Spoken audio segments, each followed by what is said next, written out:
Violence for the second night in a row.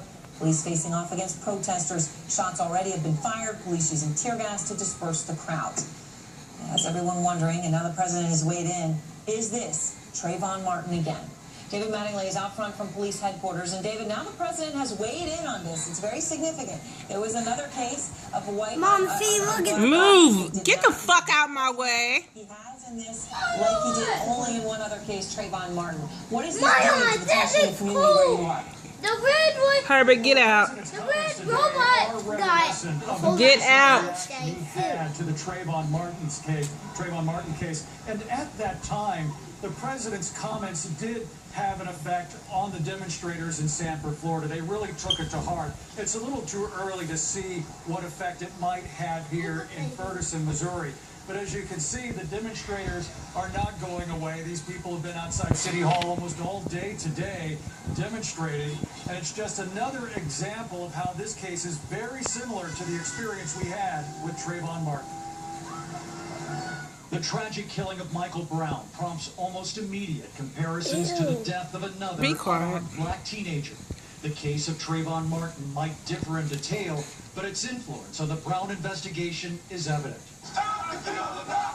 Within 48 hours of Brown's death, national leaders of the NAACP were already in Ferguson, Missouri, framing the killing as the latest in an ongoing national problem.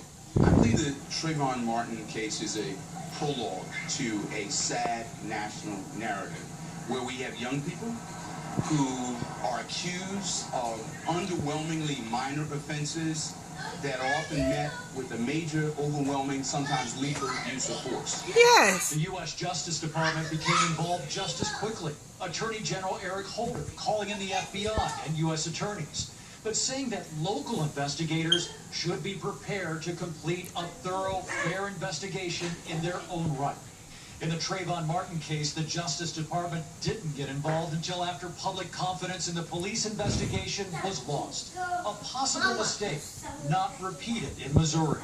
CNN contributor Mark O'Mara represented Trayvon Martin's killer, George Zimmerman. Without question, we have been sensitized because of the George Zimmerman Trayvon Martin matter that it is going to be under a microscope. And quite honestly, in our criminal justice system, it should be.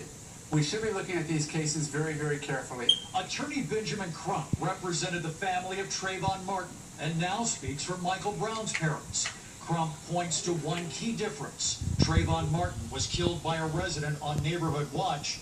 Brown's death is at the hands of law enforcement. The battery. Trayvon was shot multiple times, and we understand from these witnesses, this child was shot multiple times and left on the ground like a dog. That harsh image now drives angry demands for justice and official promises of transparency, also reminiscent of the aftermath in the death of Trayvon Martin.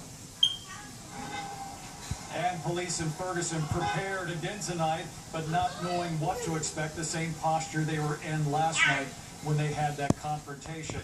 The FAA also weighing in today, issuing a no-fly zone over Ferguson, Missouri for at least the next week, saying it's for safety reasons for the police investigation. Eric? Thank you very much, David Mattingly.